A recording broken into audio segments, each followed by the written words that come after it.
Hola, en esta ocasión quiero responder a una pregunta muy importante. La pregunta es la siguiente: ¿se puede perder la salvación? Este es un tema, como digo, muy importante porque se trata de una doctrina fundamental, razón por la cual este vídeo es un poco más largo, ya que la respuesta a la pregunta requiere de una mayor profundización. De modo que si tienes prisa o si no te gusta estudiar la Biblia, este vídeo no es para ti. Al menos no mientras tengas prisa. Busca el tiempo adecuado, eh, prepárate con una Biblia en la mano a fin de poder seguir los textos bíblicos que voy a ir citando. Y tenga este vídeo el tiempo que tenga, tienes que sumarle el que vas a tardar en comprobar los textos, los pasajes, a menos que conozca suficientemente la Biblia y la reconozca al citarla, o te fíe de mí al citarla. Es importante entender que toda doctrina debe ser confrontada con la palabra de Dios. Allí es donde podemos encontrar la respuesta que buscamos a cualquiera de los interrogantes que nos podamos hacer. No obstante, la historia de la Iglesia, el nacimiento de las diferentes denominaciones, nos hablan bien, fuerte y claro. Si no tenemos cuidado, si no tenemos en cuenta toda la revelación de Dios, si no tomamos textos fuera de contexto como pretexto, podemos acabar defendiendo hasta lo que es indefendible. Por esta razón debemos ser cuidadosos en el trato que hagamos de las Escrituras, porque tarde o temprano seremos examinados por Dios mismo, como dice el apóstol Pablo en segunda de Timoteo 2:15. Comencemos poniéndonos de acuerdo en cómo es que se obtiene la salvación, porque esto es fundamental. Según el Evangelio de Juan, en el capítulo 1, versículos del 11 al 12, y también en el capítulo 3, del 16 al 18, en el capítulo 6, versículo 47, en Efesios 2, del 4 al 8, etcétera, etcétera, son textos conocidos. La salvación se obtiene solo por fe en la obra salvadora de Cristo en la cruz. Creo que todos los cristianos estamos de acuerdo en eso. Bueno, menos los católicos romanos que creen que se alcanza dando limosna, ¿no? O haciendo buenas obras, lo cual es contrario a la verdad bíblica, ¿no? Ahora, antes de nada, yo quiero establecer ciertas cuestiones que deben quedar suficientemente claras, de manera que no dé lugar a la duda. Por ejemplo, yo tengo absoluta paz en Dios, basado en Filipenses 4:7. Absoluta paz. Creo que Jesucristo es mi Señor y mi Salvador, conforme a lo que dice la palabra en Juan, capítulo 1, del 11 al 12, o del 12 al 13. Creo que solo la obra sustitutoria de Cristo en la cruz puede salvar. Jamás he dicho, ni jamás diré, que la sangre de Cristo no sea suficiente para limpiarnos de pecado. Juan 19:30. Tampoco he dicho ni diré jamás que debamos ayudar a la salvación con nuestros méritos o nuestras buenas obras. Jamás. Jamás he creído que yo me pueda salvar a mí mismo, ni por mi propia fidelidad posterior, sino solo por lo que Cristo hizo por mí. Creo que Jesús cargó y perdonó todos mis pecados pasados, presentes y futuros. He afirmado que la salvación es por fe, solo por fe y no por obras. Que la salvación es un regalo de Dios que ofrece inmerecidamente a nosotros, los pecadores. Romanos capítulo 6, versículo 23. Estoy absolutamente seguro de mi salvación. Y subrayo eso, absolutamente seguro de mi salvación. Creo que he entrado en el reposo de Dios, en el cual vivo desde hace muchos años, conforme a Hebreos capítulo 4. No temo perder mi salvación. Repito, no temo perder mi salvación. Jamás he enseñado ni defendido otra cosa. Ahora bien, hechas estas aclaraciones, debo decir que hay evidencias bíblicas más que suficientes para afirmar contra la doctrina calvinista de que un verdadero cristiano no pueda apostatar de la fe, como lo demuestran muchísimos pasajes de las Escrituras que los reformados tienen que sacar de sus contextos para negar el verdadero mensaje que transmiten. Hechos capítulo 20, versículo 30, Primera de Timoteo 4, versículo 1, Segunda de Tesalonicenses 2, versículo 3.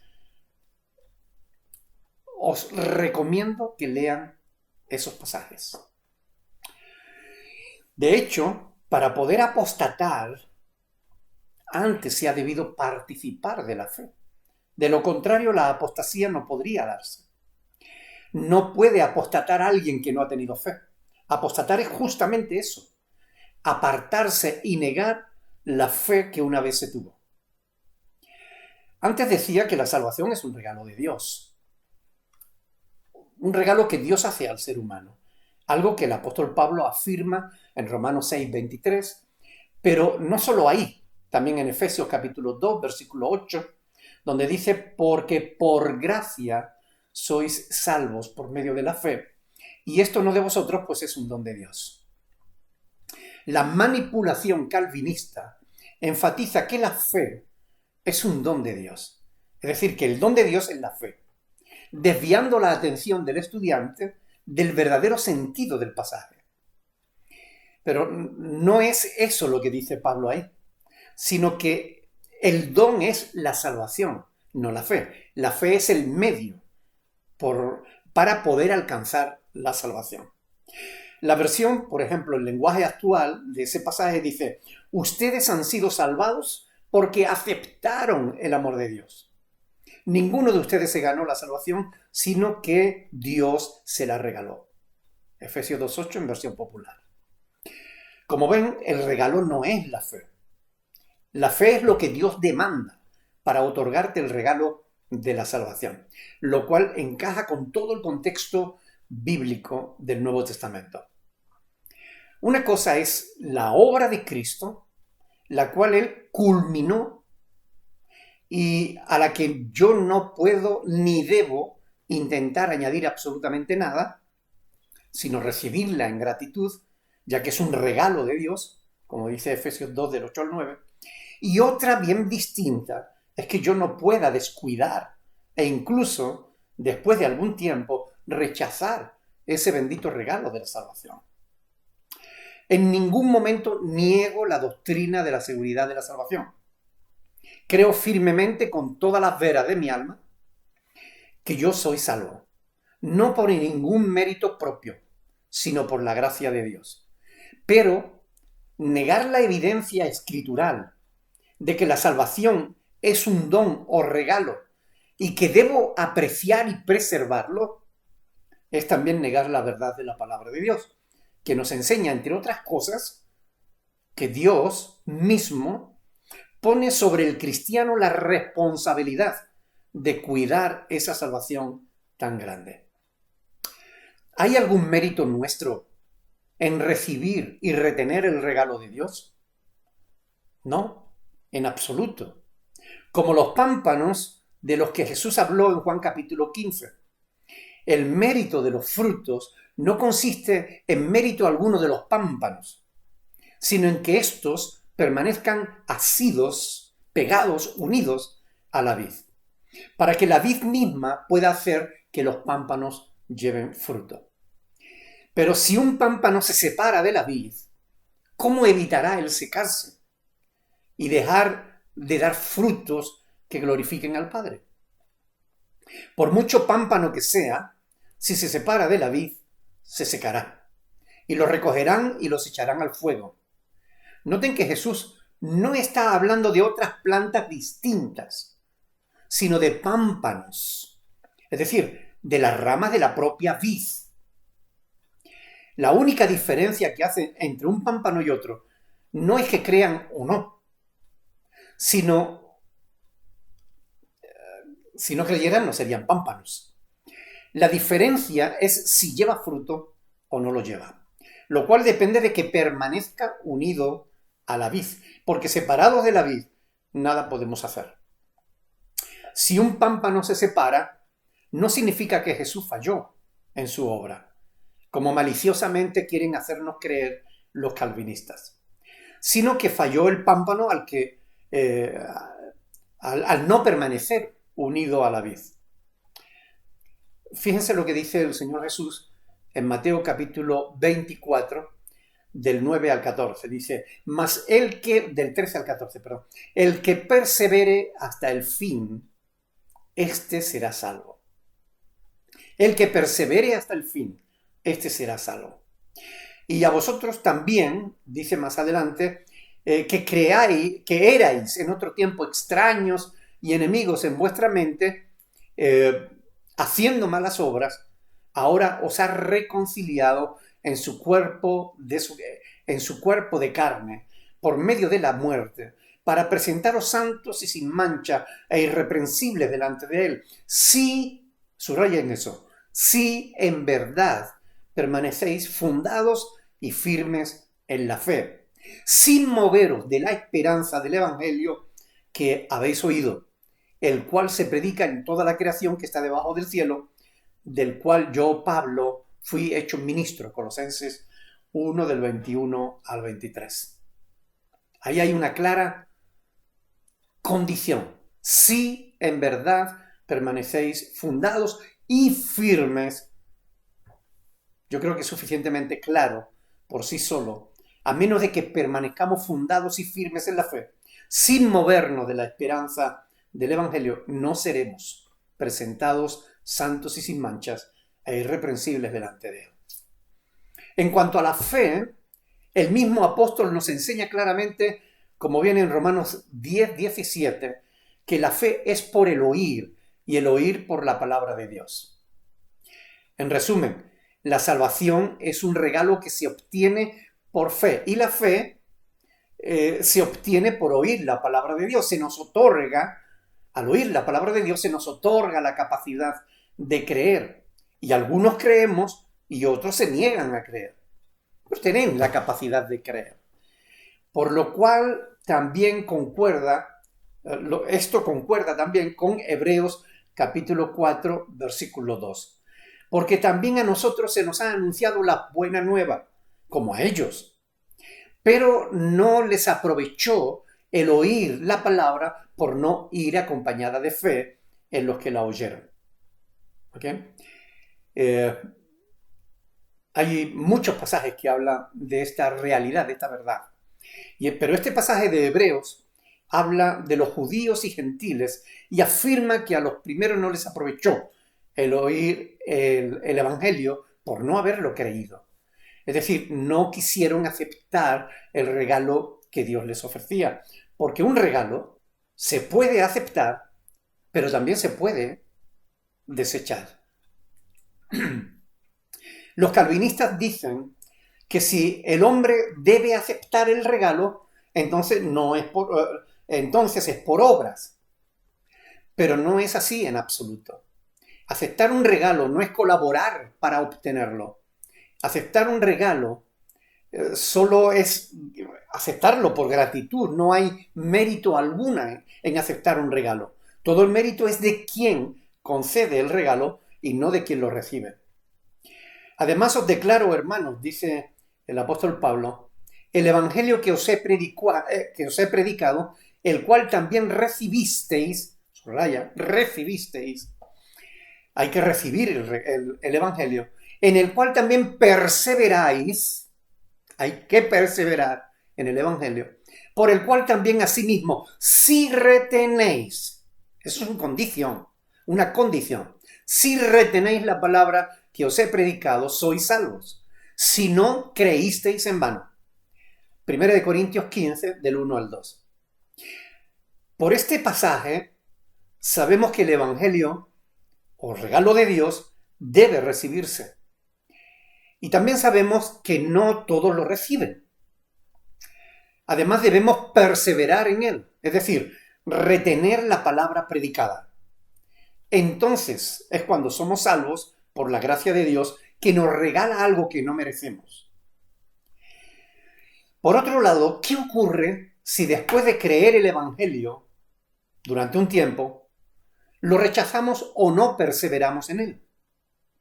Aquí es donde los calvinistas y reformados comienzan a añadir textos apócrifos a los pasajes bíblicos, diciendo, por ejemplo, que si alguien no persevera es porque no era un verdadero nacido de nuevo, lo cual no está en la Biblia, sino que es un axioma de fe que, aunque respetable, no tiene fundamento bíblico, sino que forma parte de la fe personal de los reformados, pero no tiene base bíblica. Lo que sí dice el pasaje es que si no permanecen, creísteis en vano. Lo cual demuestra que los calvinistas se equivocan diciendo que si alguien rechaza el Evangelio es porque nunca creyó. Pablo afirma que se puede creer en vano. ¿Cuándo se cree en vano? Cuando se cree por un tiempo, pero después no se persevera en la fe. Cuando no se persevera en la palabra de Dios. Es decir, cuando se deja de creer. La cuestión es que Jesús mismo contradice a los reformados en su explicación de la parábola del sembrador.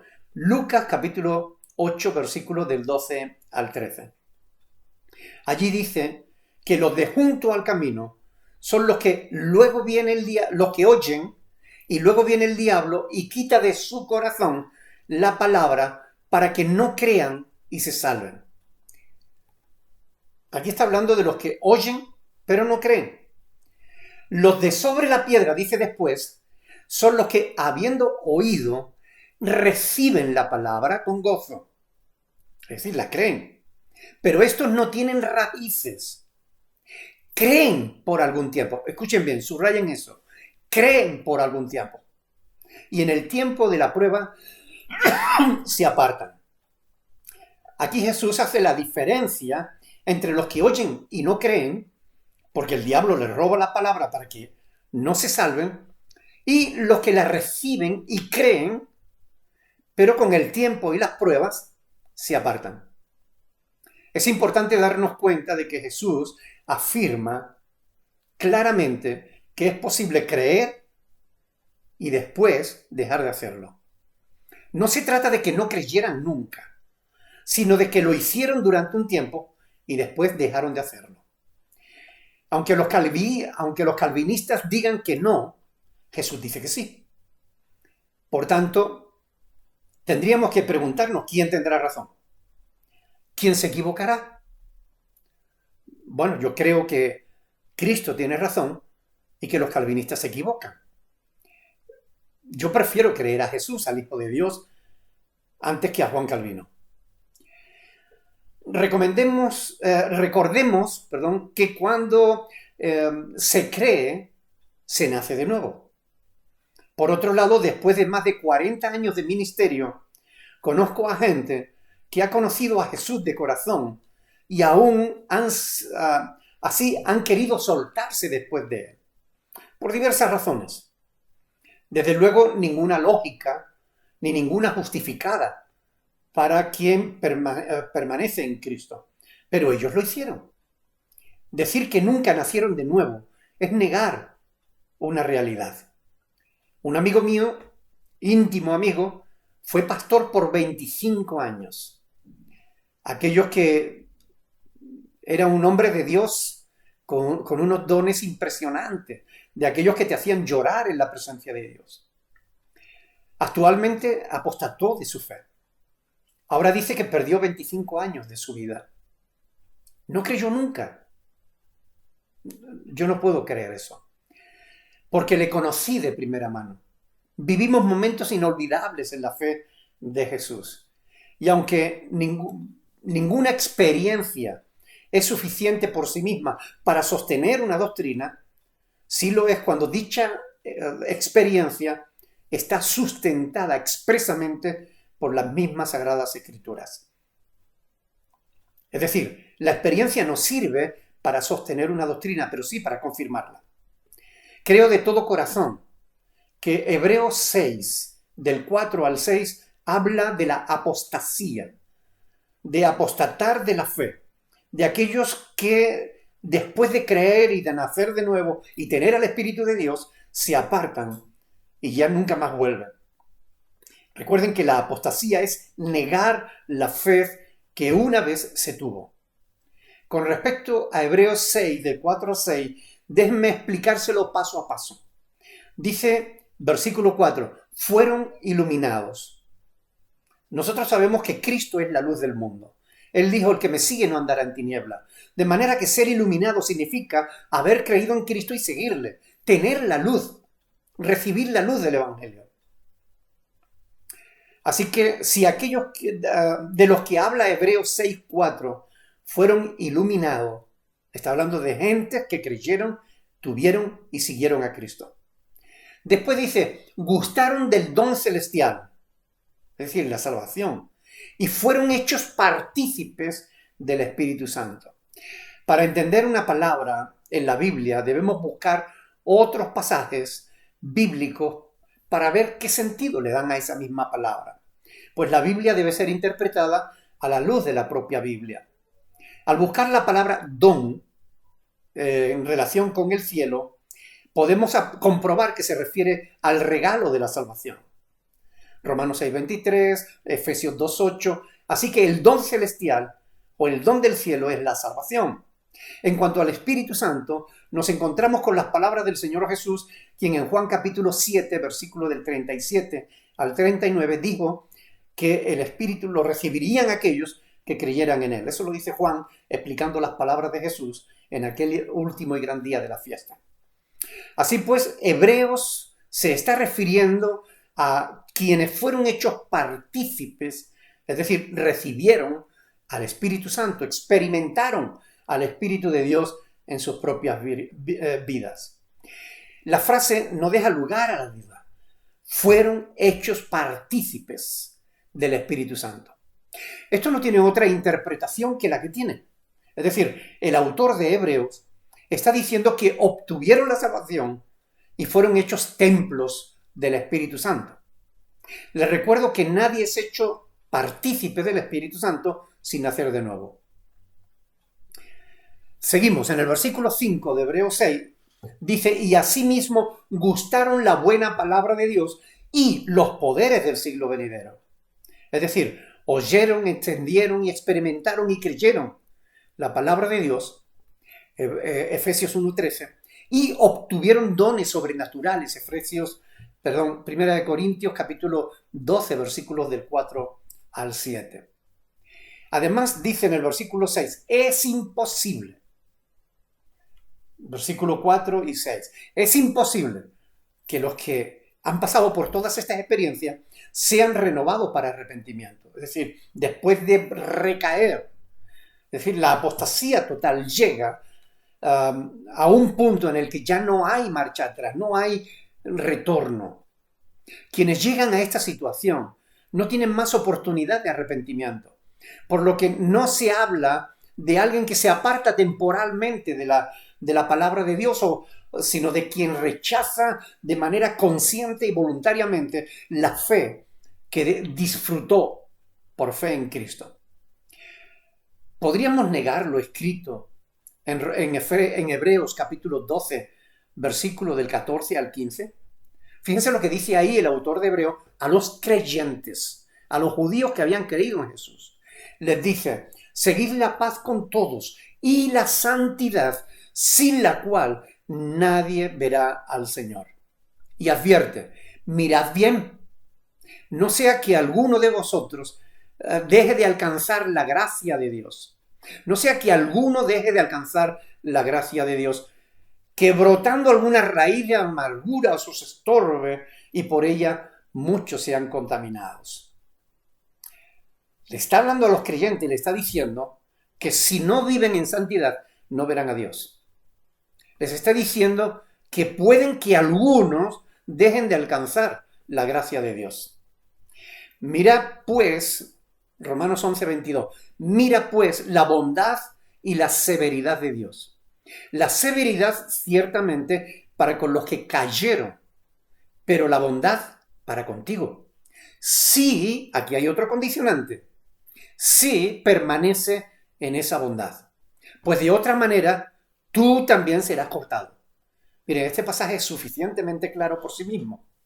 Le está hablando a los cristianos, Pablo no le está hablando a los inconversos, y les está diciendo claramente que si no permanecen en la bondad de Dios, ellos también serán cortados, como lo fue Israel, aquellos de Israel que no creyeron. Una vez más, la palabra de Dios está estableciendo una condición indispensable que es el permanecer en la fe, en la bondad de Dios, que nos ofrendó la vida de su propio Hijo, como dice Juan 3:16, ¿no? Porque de tal manera amó Dios al mundo que ha dado a su Hijo unigénito. Él ofrendó a su propio Hijo para que nosotros creyéramos en Él y no nos perdiéramos, sino que tuviéramos vida eterna. Creo firmemente que Cristo murió por todos mis pecados, pasados, presentes y futuros. Pero no debo descuidar mi salvación. Eso también lo creo firmemente. No debo descuidar mi santidad, sin la cual la palabra de Dios me advierte que no veré a Dios. O quizás esas palabras de Dios dichas a la iglesia no eran exhortaciones. Esas palabras son palabras de Dios y son dichas a la iglesia. No a los incrédulos, sino a los cristianos, a los nacidos de nuevo, a los convertidos en nuevas criaturas. Y cabría preguntarse, ¿para qué exhortar a la iglesia sobre cosas que no podrían suceder?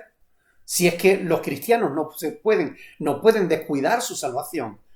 Si es que los cristianos no pueden vivir sin santidad, ¿qué sentido tienen estas advertencias? ¿Haremos inútil la palabra inspirada de Dios? ¿No dice el apóstol Pablo que toda la escritura es inspirada por Dios y útil? No creo en absoluto que el Espíritu Santo sojuzgue la voluntad, es decir, quebrante la voluntad de ningún creyente a la fuerza. ¿Tiene poder para hacerlo? Sin duda. Y la palabra de Dios nos da abundantes pruebas de ello. Segunda de Crónicas 36:22, Proverbios 21:1. Hay textos que hablan de que Dios tiene la voluntad de los hombres en la palma de su mano. Sin embargo, no existe ni una sola evidencia escritural que sostenga la doctrina de que el Espíritu Santo viola o violenta la voluntad humana. ¿No permite Dios la rebeldía en el corazón del hombre? Aunque éste debe dar cuenta delante de Dios en el juicio. ¿A quién obligó el Espíritu Santo a creer? ¿A quién obligó a recibir la salvación contra su voluntad? ¿No dice la Biblia que la salvación es un regalo, un don? ¿Acaso se nos impone o se nos da de gracia? El Espíritu ni me sojuzga a creer, ni me obliga a creer, ni a permanecer en la gracia. Me sostiene en mis debilidades, me guía, me dirige, pero no me obliga. El texto de Hebreos capítulo 10, versículos del 28 al 31, incide en la misma verdad. Por cuanto el autor está escribiendo a cristianos, no a inconversos, de lo cual no hay ninguna evidencia en la carta. La carta no está dirigida a inconversos, sino a cristianos. Y ahí dice el autor de Hebreo, el que viola la ley de Moisés por el testimonio de 2 o 3 personas, muere irremisiblemente. Y pregunta, ¿cuánto mayor castigo pensáis que merecerá el que pisoteare al Hijo de Dios y tuviere por inmunda la sangre del pacto en la cual fue santificado? Subraya eso, la sangre del pacto en la cual fue santificado, e hiciere afrenta al Espíritu de gracia. Pues conocemos al que dijo, mía es la venganza, Yo daré el pago, dice el Señor. Y otra vez el Señor juzgará a su pueblo. Horrenda cosa es caer en manos del Dios vivo. Los reformados afirman que aquí no se le habla a creyentes, sino a inconversos. Pero debemos preguntarle al texto: ¿desde cuándo los inconversos han sido santificados por la sangre de Cristo? Con respecto a Romanos 8, del 32 al 39, debo aclarar que estoy absolutamente de acuerdo en que nadie nos puede separar del amor de Cristo. Pero nótese, ahí no dice Pablo que no podamos apartarnos del amor a Cristo, sino que nadie nos podrá separar del amor de Cristo. Hay una enorme diferencia en estas preposiciones. Una cosa es de y otra cosa es a. De es que viene de Él. A es que tiene que ir de nosotros hacia Él. Nadie nos puede apartar del amor de Cristo. Pero no dice que no nos podamos apartar del amor a Cristo. Son dos cosas diferentes. Pues este es el amor a Dios, que guardemos sus mandamientos. Primera de Juan capítulo 5, versículo 3. Así que sí nos pueden separar del cumplimiento de la voluntad de Dios y por consiguiente del amor a Dios. Pablo afirma que ni la tribulación, ni la angustia, ni la persecución, ni el hambre o la desnudez, ni el peligro, ni la espada nos pueden separar del amor de Cristo. Pero nota, Pablo no pone ahí una lista de pecados. No dice que el adulterio, el robo, la mentira, la fornicación, la idolatría no te puedan apartar del amor a Cristo, porque esas cosas sí te separan de Cristo. La Biblia nunca dice que es posible que un cristiano pueda vivir en pecado y aún así mantener su salvación. 1 Corintios 6, 9 habla claramente a los creyentes y les dice que nadie que viva en pecado va a entrar en el reino de los cielos. 2 Corintios 12, del 20 al 21, Efesios 5, del 3 al 5, Gálatas 5, 19, Apocalipsis 21, 8. Hay multitud de textos en la Biblia que son claras advertencias contra el no permanecer en la fe, contra el pecado del creyente. Él claramente se consideraba salvo por la gracia de Cristo, pero no pensaba que por eso estaba fuera del peligro del pecado. Él sabía que todavía podía caer. Pablo era un hombre conocedor de las Escrituras.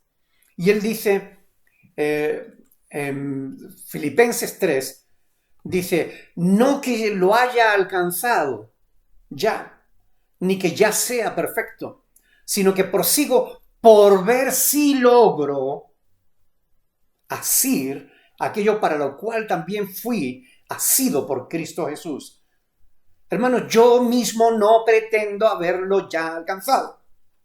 Filipenses 3, del 12 al 13. Pablo mismo era consciente de que aún no había alcanzado la salvación. También a los filipenses les dijo, ocupaos en vuestra salvación con temor y temblor. Filipenses 2:12. Él admitió que todavía tenía que luchar. Él dice, golpeo mi cuerpo y lo pongo en servidumbre, no sea que habiendo sido heraldo para otros, yo mismo venga a ser eliminado. 1 Corintios 9:27.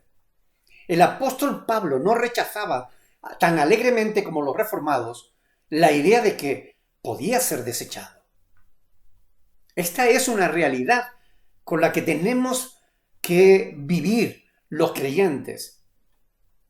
En el capítulo 10, versículo 12 dice, así que el que piense estar firme, mire que no caiga.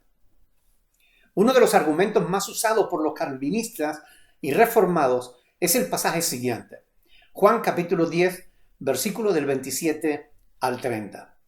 Ahí dice, mis ovejas oyen mi voz, y yo las conozco, y me siguen, y yo les doy vida eterna, y no perecerán jamás, ni nadie las arrebatará de mi mano. Mi Padre que me las dio es mayor que todos y nadie las puede arrebatar de la mano de mi Padre.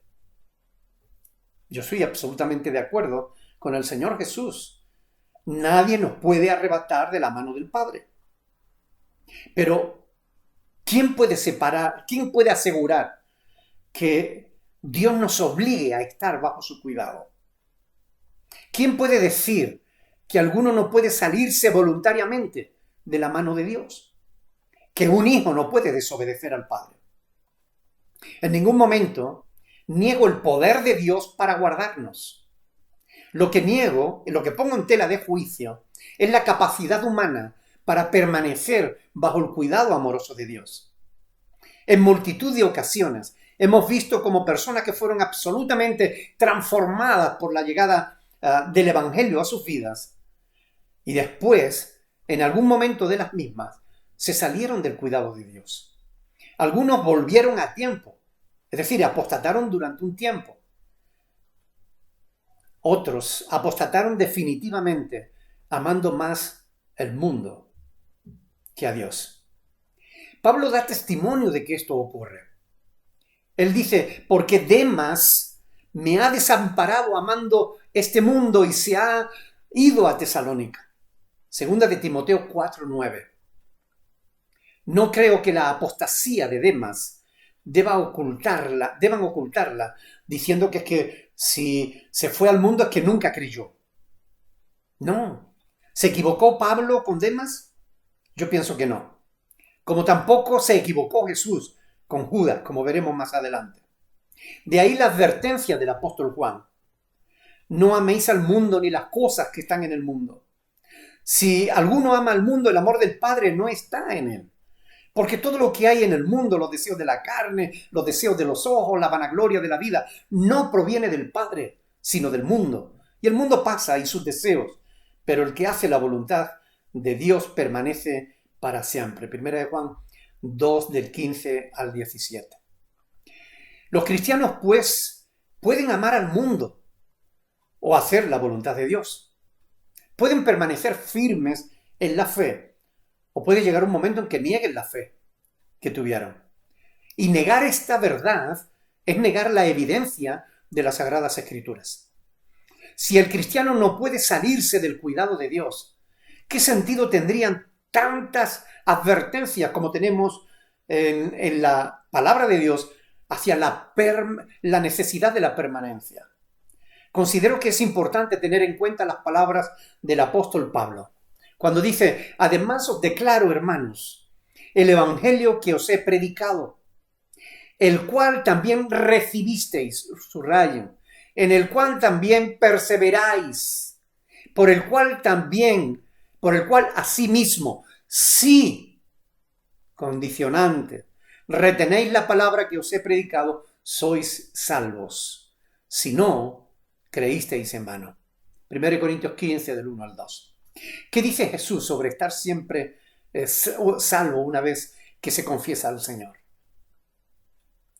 Él dice, el que persevere hasta el fin, ese será salvo. Será es futuro, no es presente. Igual que en Hebreos capítulo 10, versículo 23. Dice, mantengamos firmes, sin fluctuar, la profesión de nuestra esperanza, porque fiel es el que prometió. Es decir, mantengamos firme, sin fluctuar, nuestra declaración de fe, nuestra declaración de esperanza. Dios que lo prometió es fiel. La cuestión es, ¿lo somos nosotros? Palabra fiel es esta, dice. Si somos muertos con Él, también viviremos con Él. Si sufrimos, también reinaremos con Él. Y escuchen bien, subrayen, si le negáremos, Él también nos negará. Si fuéramos infieles, Él permanece fiel. Él no puede negarse a sí mismo. Pero si le negamos, Él también nos negará. Así está escrito también en Mateo capítulo 10, versículo del 32 al 33. El que me confiese delante de los hombres, yo también le confesaré delante de mi Padre que está en los cielos. Pero el que me niegue delante de los hombres, aunque haya creído, aunque haya permanecido durante un tiempo, si después me niega delante de los hombres, yo también le negaré delante de mi Padre que está en los cielos. Pablo, hablando a los creyentes, les dice que no deben negar a Cristo, para que Cristo no les niegue a ellos. De Cristo os desligasteis los que por la ley os justificáis, de la gracia habéis caído. Es decir, si alguien comienza a justificarse delante de Dios, no por la obra de Cristo en la cruz, sino porque Él se porta bien, porque es buena persona, es decir, por sus propias obras, dice Pablo, de la gracia habéis caído. Lo cual quiere decir que se puede apostatar de la fe, se puede caer de la gracia. En este pasaje Pablo afirma que es posible. Por tanto, negarlo es negar la verdad de la palabra de Dios. Cuando Pablo en 1 Corintios capítulo 3, versículos del 1 al 4, llamó carnales a los creyentes de Corinto, lo hizo porque aquellos hijos de Dios tenían actitudes que no eran dignas de alguien que se llame cristiano. También a los efesios les exhortó a andar como es digno de la vocación con que fuisteis llamados. Eso quiere decir que no siempre los cristianos andan en el espíritu, sino que a veces andan también en la carne. De ahí la exhortación de Pablo en Efesios 4, del 22 al 25, cuando invita a desvertirse del viejo hombre que está viciado conforme a los deseos engañosos y vestirse del nuevo, creado según Dios en la justicia y santidad de la verdad. Ahora bien, una vez constatado este hecho, que los cristianos pueden no andar conforme a la verdad de Dios o desviarse de la obediencia debida a Dios, ¿qué pasaría si se reafirmara en su mal proceder? Es decir, ¿qué ocurriría si después de un tiempo se aparta de la iglesia, amando más al mundo como hizo Demas? ¿Podemos negar que su fe fuera genuina, como hacen los calvinistas? Pero debieran exponer el fundamento bíblico para hacerlo. Y ciertamente no existe fundamento bíblico que sostenga esa mentira de que el que se aparta es porque nunca creyó. No existe. No puede existir, porque la palabra de Dios no se contradice a sí misma. Pablo le dice a los corintios que habían sido lavados, santificados y justificados. Les dice, sin embargo, todavía tienen que advertirle que los injustos no heredarán el reino de Dios. Es decir, si el justo dejare la justicia y se hiciere iniquidad, la justicia que hizo no le será recordada. No erréis, dice Pablo, ni los fornicarios, ni los idólatras, ni los adultos, etcétera, etcétera, etcétera. 1 Corintios 6, del 9 al 11. ¿Por qué advertirle de estas cosas si no había peligro de que cayeran? El apóstol Santiago también creía, inspirado por el Espíritu Santo, que los cristianos podían ser condenados. Escuchen bien. Tened también vosotros paciencia y afirmad vuestros corazones, porque la venida del Señor se acerca. Hermanos, no os quejéis unos contra otros para que no seáis condenados. He aquí el juez está delante de la puerta. Santiago 5, del 8 al 9.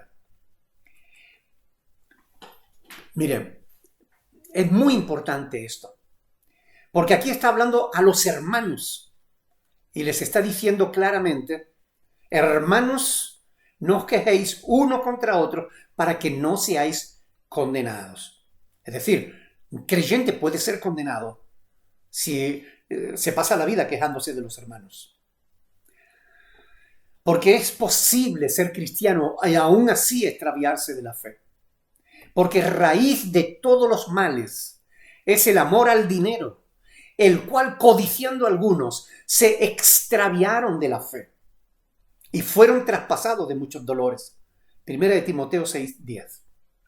Es importante recordar que estas palabras fueron dirigidas a creyentes, no a incrédulos.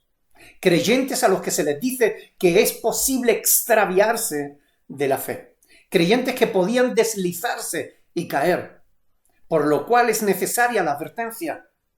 Por tanto, dice, es necesario que con más diligencia atendamos a las cosas que hemos oído, no sea que nos deslicemos. Porque si la palabra dicha por medio de los ángeles fue firme y toda transgresión y desobediencia recibió justa retribución, ¿cómo escaparemos nosotros si descuidamos una salvación tan grande? Hebreos capítulo 2, versículo del 1 al 3. Aunque Dios no se aparta de nosotros, es posible que el cristiano llegue a apartarse de Dios. Mirad, hermanos, no sea que haya en ninguno de vosotros corazón malo de incredulidad para apartarse del Dios vivo. Un creyente puede apartarse de Dios. Ahí le está hablando a creyentes. Mirad, hermanos, subraya ahí, hermanos, que no haya en ninguno de vosotros corazón malo de incredulidad para apartarse del Dios vivo. Es decir, un creyente puede creer durante un tiempo y dejar de creer, convertirse en un incrédulo de nuevo. Y esto es importante tenerlo en cuenta. Es palabra de Dios. Hebreos capítulo 3, versículo del 12 al 14. Antes exhortaos los unos a los otros cada día, entre tanto que se dice hoy, para que ninguno de vosotros se endurezca por el engaño del pecado, porque somos hechos partícipes de Cristo con tal, aquí hay otra condición, con tal de que retengamos firme hasta el fin nuestra confianza del principio. Con tal de que retengamos firme hasta el fin nuestra confianza del principio. Un creyente puede apartarse de Dios hasta llegar a endurecerse por el pecado, por el engaño del pecado, y llegar a negar la fe. Por eso dice Pablo en 1 Timoteo 5, del 7 al 8, manda también estas cosas para que sean irreprensibles, porque si alguno no provee para los suyos y mayormente para los de su casa, ha negado la fe y es peor que un incrédulo. Un creyente que sea irresponsable, que no provea para los suyos, es porque ha negado la fe. Es decir, abandonó la fe que tenía. Pedro también dice, pero hubo también falsos profetas entre el pueblo, como habrá entre vosotros falsos maestros que introducirán encubiertamente herejía destructora. Y aún, escuchen bien, y aún negarán al Señor que los rescató, atrayendo sobre sí mismo destrucción repentina. Aún negarán al Señor que los rescató. Es decir, pueden ser rescatados por Dios y puede llegar a negar al Señor. ¿Recuerdan lo que dice la palabra de Dios? El que me niegue delante de los hombres, yo también le negaré delante de mi Padre. Pedro abunda en este pensamiento, aunque eso está en 2 de Pedro 2.1, también en 2 de Pedro 1, del 5 al 11, abunda en ello. Y también en el capítulo 3, versículo 17 dice, así que vosotros, oh amados, sabiéndolo de antemano, escuchen bien, guardaos, no sea que arrastrado por el error de los inicuos, caigáis de vuestra firmeza. No sea que arrastrados por el error de los inicuos, caigáis de vuestra firmeza. Porque el creyente puede caer de su firmeza. La salvación está garantizada porque Jesús dijo que el que cree en mí tiene vida eterna. Pero esta garantía es válida solo mientras permanezcas unido a Cristo mediante la fe. Porque Él dijo, separados de mí, nada podéis hacer. El apóstol Juan también creía que un creyente podía cometer pecado de muerte. Si alguno viere a su hermano cometer pecado que no sea de muerte, pedirá y Dios le dará vida. Esto es para los que cometen pecado que no sea de muerte. Hay pecado de muerte por el cual yo no digo que se pida. 1 Juan 5, versículo 16. El pecado de muerte no te va a llevar al cielo. De eso puedes estar seguro. ¿A quiénes fueron dirigidas estas palabras? Curioso. A creyentes, nacidos de nuevos, convertidos, a quienes se les dice que si ven a un hermano, subraya, hermano, cometer pecado, luego no se habla de la posibilidad de que los creyentes cometan pecado de muerte por el cual no hay que pedir. Aunque la Biblia habla de la salvación como algo ya realizado, es evidente que la salvación es algo futuro. De ahí las palabras del Señor Jesús, mas el que persevere hasta el fin, este será futuro, será salvo. Mateo capítulo 10, versículo 22. Los calvinistas y los reformados dicen, yo creo en esto, yo creo que todos los santos,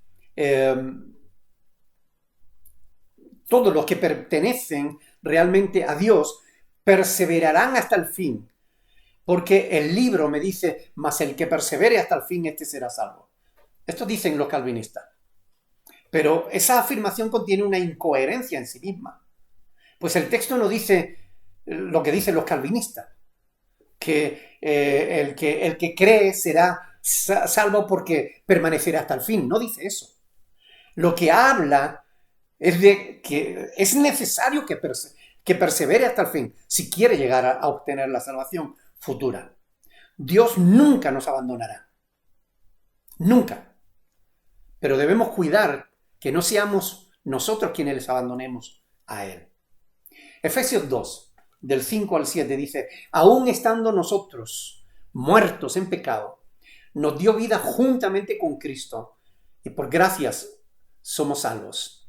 Y juntamente con Él nos resucitó y asimismo nos hizo sentar en los lugares celestiales con Cristo Jesús para mostrar en los siglos venideros las abundantes riquezas de su gracia en su bondad para con nosotros en Cristo Jesús.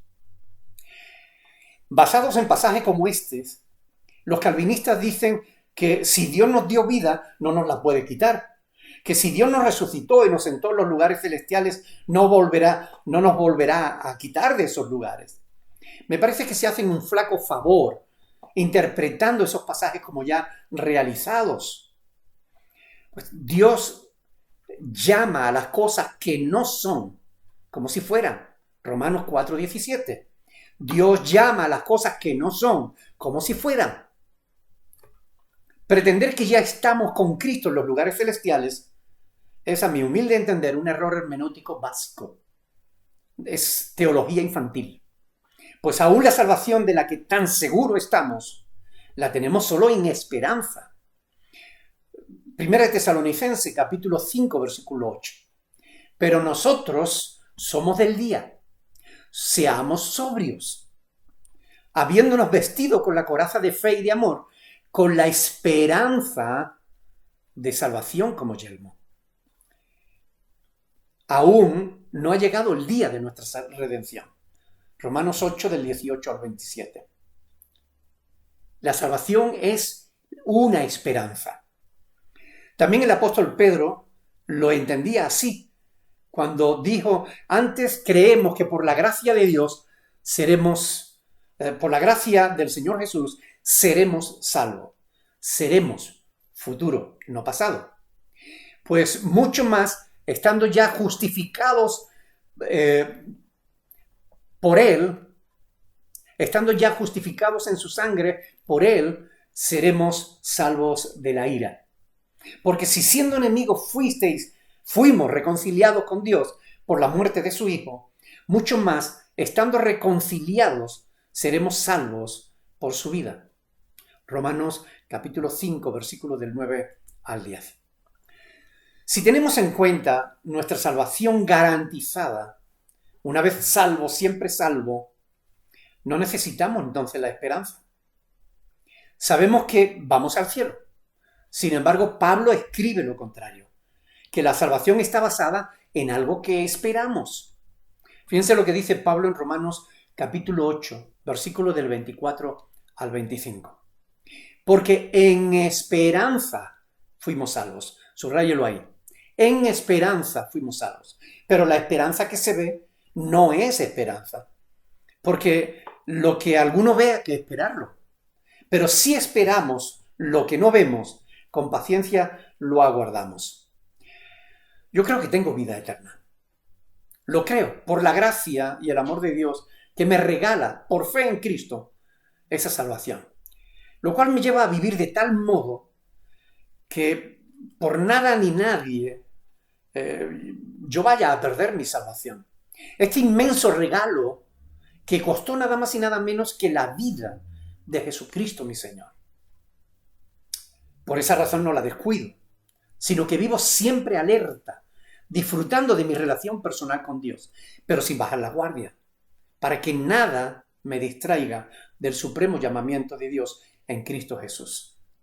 Estoy seguro de mi salvación, no tengo la menor duda en cuanto a eso.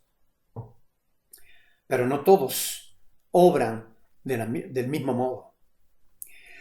Pablo dice, repito, no que lo haya alcanzado ya ni que ya sea perfecto, sino que prosigo por ver si logro así aquello para lo cual también fui asido por Cristo.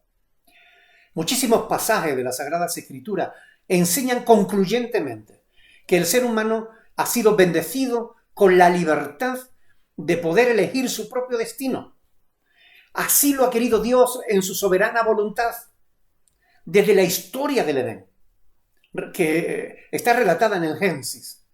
Se ve que Dios comunicó a nuestros primeros padres su voluntad, pero les permitió la desobediencia. Hasta el pasaje que cita el autor de Juan 10. Bueno, son muchísimos pasajes. Quizás uno de los más claros sea Deuteronomio 30, del 15 al 19, ¿no? Cuando el Señor le dice a Israel, a los cielos y a la tierra llamo por testigos contra vosotros, ¿no? Que os he puesto delante la vida y la muerte, la bendición y la maldición. Y le dice, escoge pues la vida para que vivas tú y tu descendencia. Deuteronomio capítulo 30, del 15 al 19. Es evidente que Dios está concediendo al hombre la capacidad de elección que el autor del estudio quiere negarle, es decir, que los calvinistas y los reformados quieren negar. El Salmo 25, 12. ¿Quién es el hombre que teme a Jehová? Él le enseñará el camino que ha de escoger. Dios te enseña el camino, te lo muestra, pero tú tienes que escogerlo. Tienes que tomar la decisión tú. Dios no te va a forzar a ello. Proverbios 1 del 28 al 29. Entonces me llamarán y no responderé. Me buscarán de mañana y no me hallarán, por cuanto aborrecieron la sabiduría y no escogieron el temor de Jehová. Como ven, el hombre puede escoger ser temeroso de Dios o no, o serlo durante un tiempo y dejar de serlo después. Isaías capítulo 66, del 3 al 4. El que sacrifica buey es como si matase a un hombre. El que sacrifica oveja, como si degollase a un perro. El que hace ofrenda, como si ofreciese sangre de cerdo. El que quema incienso, como si bendijese a un ídolo. Y porque escogieron sus propios caminos, y su alma amó sus abominaciones, también yo escogeré para ellos escarnio, y traeré sobre ellos lo que temieron, porque llamé, y nadie respondió. Hablé y no oyeron, sino que hicieron lo malo delante de mis ojos y escogieron lo que me desagrada, dice el Señor. En todos estos pasajes del Antiguo Testamento se habla del pueblo escogido de Dios, un pueblo escogido para salvación, pero que no la alcanzó por desoír continuamente la voz de su Señor y ser rebelde a su voluntad. Si un cristiano desoye la voluntad de Dios y acaba siendo desobediente, corre el mismo riesgo que Israel. Cuando Jesús habla de las puertas, ¿no nos está invitando a coger una de ellas? Cuando habla del camino angosto y del camino ancho, ¿no nos está invitando a tomar una decisión? La decisión no la toma Él por ti, tú tienes que tomarla. No es una invitación a escoger lo que nos hace... No es una invitación a escoger lo que nos hace Dios por el profeta Isaías cuando dice, inclinad vuestro oído y venid a mí, oíd y vivirá vuestra alma. Y os haré con vosotros pacto eterno, las misericordias firmes de David. Isaías 55:3. ¿Vivirán acaso aquellos que no acepten su invitación? Yo creo que no. O aquellos que la aceptan durante un tiempo y después renuncia a ella. Todos estos pasajes y muchísimos más dejan bien claro que el autor de, Juan Calvino y los seguidores de Juan Calvino se equivocan al afirmar que el hombre no tiene la capacidad de elegir. Pues la palabra de Dios nos enseña una verdad diferente. En cuanto a Juan capítulo 10, versículo del del 7 al 21, cuando Jesús está hablando del ladrón en el versículo 10 y nos dice cuáles son los malévolos fines por los cuales viene, es decir, para hurtar, matar y destruir, la pregunta que debemos hacernos es, ¿de quién está hablando Jesús? No habla de las ovejas. ¿A dónde viene el ladrón? Sino a dónde está el rebaño.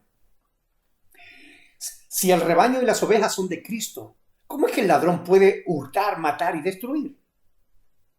Si afirmamos que ninguna oveja será arrebatada ni perecerá jamás bajo ningún concepto, ¿no ponemos a Cristo de mentiroso al decir que sí puede suceder? Es decir, ¿no estamos negando lo que la palabra de Dios enseña? Claro que Cristo no miente. Por lo tanto, es que no se está entendiendo bien el contexto. ¿Qué quiere decir Cristo en los versículos del 27 al 29? Pues justamente lo que dice, que sin que haya ninguna contradicción en la palabra de Jesús. Me explico. Mis ovejas oyen mi voz, dice, y yo las conozco y me siguen. Y yo les doy vida eterna, y no perecerán jamás, ni nadie las arrebatará de mi mano. Mi Padre que me las dio es mayor que todos, y nadie las puede arrebatar de la mano de mi Padre. En primer lugar, aclara que sus ovejas son las que oyen su voz.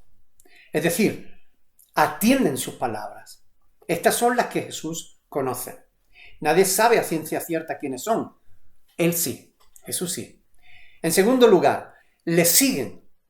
Esa es una condición y una evidencia. Cristo les da vida eterna. Hasta aquí ningún problema interpretativo. En segundo lugar, el problema surge en la manera en que algunos interpretan la frase siguiente. Cuando dice, no perecerán jamás, ni nadie las arrebatará de mi mano. Evidentemente, ¿quién podría arrebatar de las manos de Dios un alma? ¿Quién podría por la fuerza enfrentarse a Dios? Nadie. Ahora, está claro que nadie puede quitarnos la vida eterna. Nadie puede obligarnos a abandonar la fe. Porque el Padre es mayor que todos. No hay duda de eso. Yo lo creo firmemente. Pero ¿implica eso que una oveja voluntariamente no pueda abandonar el redil? No hay en la Biblia absolutamente nada que pueda sostener la afirmación de que un creyente no puede dejar de creer. Es más, hay mucha evidencia, como hemos visto a lo largo de todo este estudio, que afirma que sí, un creyente puede creer durante un tiempo y dejar de creer después. El ser humano nunca es obligado por Dios a adorarle, ni a permanecer firme en obediencia a Él. Ni lo será hasta aquel día en que ante Dios se doble toda rodilla y toda lengua confiese al Señor. Isaías 45:23, Romanos 14:11, Filipenses 2:10. Pero debemos reconocer que estos tres pasajes muestran un hecho claramente futuro. Al día de hoy, Dios muestra el camino y nos invita, pero no nos obliga, como hizo con sus apóstoles. Mateo 8:22, 9:9, Juan 1:43, les invitó el camino, los llamó, pero a ninguno de ellos los obligó. Y cuando uno de ellos quiso apartarse del maestro e incluso traicionarlo, Jesús no se lo impidió. Es más, le dijo, lo que vas a hacer, hazlo más pronto. Juan 13:27. Con respecto a Judas, los calvinistas afirman que jamás fue regenerado. Pero ¿qué pasaje sostiene semejante afirmación? Yo os lo diré. Ninguno. No existe esa doctrina en la Biblia. ¿Qué pasaje sostiene que Judas nunca fue un verdadero creyente? Ninguno. Se trata de una suposición gratuita, sin fundamento bíblico alguno. Parte de una creencia denominacional, pero no de la Biblia. ¿Acaso no fue un cristiano Judas? ¿Acaso no fue un seguidor de Cristo? ¿Acaso no fue escogido como apóstol de Jesucristo? ¿Acaso se equivocó Jesús al escogerlo a su servicio? Judas es la prueba irrefutable de que la salvación se puede perder si alguien se aparta tras sus pecados pasados. Por otro lado, nadie puede convertirse en un apóstata si primero no profesa la fe de la que después apostata. Por lo que, por definición, si apostató, es que primero había creído. Si creyó, recibió al Espíritu Santo, como afirma Juan del 7 al 39. De todos aquellos que habían de creer en él, si tuvo al Espíritu Santo, fue regenerado. Por consiguiente, según la Biblia, no según mi opinión, Judas fue regenerado. El problema de Judas es que cuando se fue apartando de Jesús paulatinamente, porque eso no ocurre de la noche a la mañana, llegó incluso a dudar, a dar lugar al diablo. Porque un cristiano, escuchen bien, un cristiano puede dar lugar en su vida al diablo. Como Pablo enseña en Efesios capítulo 4, 27. Por eso dice, no deis lugar al diablo. Se lo dice a los creyentes, no a los incrédulos. Eso fue lo que Judas hizo, según Lucas capítulo 22, versículo 3. Así pues, en vez de andar negando la realidad, lo que debemos hacer es ir a la palabra de Dios para saber qué le ocurre a aquellos cristianos que andan en pecado, si no se aperciben y deponen su actitud. Hebreos capítulo 12, versículo 14 nos habla de eso. Es importante recordar que esa exhortación que contiene esta carta no fue escrita para incrédulos, sino a la iglesia entre los hebreos. Lejos de demostrar la doctrina calvinista de una vez salvo, siempre salvo, estos pasajes, este personaje controvertido echa por tierra tal doctrina, pues fue llamado por Cristo, quien depositó en él su confianza, a sabiendas de que Judas no era trigo limpio, como lo éramos ninguno de nosotros. Pero por su amor incondicional, por su misericordia, por su gracia, Cristo lo llamó y le dio la oportunidad, por fe, de nacer de nuevo. Igual que a nosotros, igual que a todos aquellos que han creído, que han nacido de nuevo, pero después no han permanecido en la verdad. Que Judas fallara no significa que nunca naciera de nuevo, sino que no supo apreciar la nueva vida que Cristo le brindó. Por lo cual tuvo el final que tendrán todos aquellos que como él abandonan el camino recto. Algunos afirman, Dios da vida eterna a los creyentes y esta nunca puede ser perdida. Esta no sería eterna si pudiera perderse. Bueno, la vida eterna seguirá siendo eterna, aunque alguien pueda perderla. Si alguien pierde la vida eterna, no por eso dejará de existir la vida eterna. Como tampoco dejan de existir unas llaves porque alguien las pierda. Este razonamiento carece de sentido. Si Dios otorga a alguien un regalo y esa persona lo pierde, no anula el hecho de que Dios le regaló algo que menospreció. La vida eterna seguirá estando ahí para todos aquellos que la aprecien, mientras que quienes la rechacen o la menosprecien voluntariamente, después de haber conocido la verdad, lamentarán el haberlo hecho. Curiosamente, lo lamentarán eternamente, es decir, que tendrán toda una vida eterna para lamentarlo. Lo que habrá cambiado no es que hayan perdido la vida eterna. Habrán perdido la vida eterna con Cristo, pero la vida eterna la tendrán en tormento. No olvidemos que en realidad la vida eterna, en el sentido literal, la tendremos todos, creyentes y no creyentes. Aunque el destino será diferente para unos y otros. Como dice Daniel, ¿no? En el capítulo 12, versículo 2. Muchos de los que duermen en el polvo de la tierra serán despertados, unos para vida eterna y otros para vergüenza y confusión perpetua. Yo soy consciente de que este es un tema amplio y profundo, pero lo he expuesto teniendo en cuenta la mayoría de los argumentos contrarios a la verdad que defienden los calvinistas y los reformados, dándole respuesta bíblica clara y directa. Sé que muchas doctrinas se creen porque la mayoría las cree. Desgraciadamente, ante la apostasía general que hoy perdura en el mundo, parece que los reformados son la opción menos mala.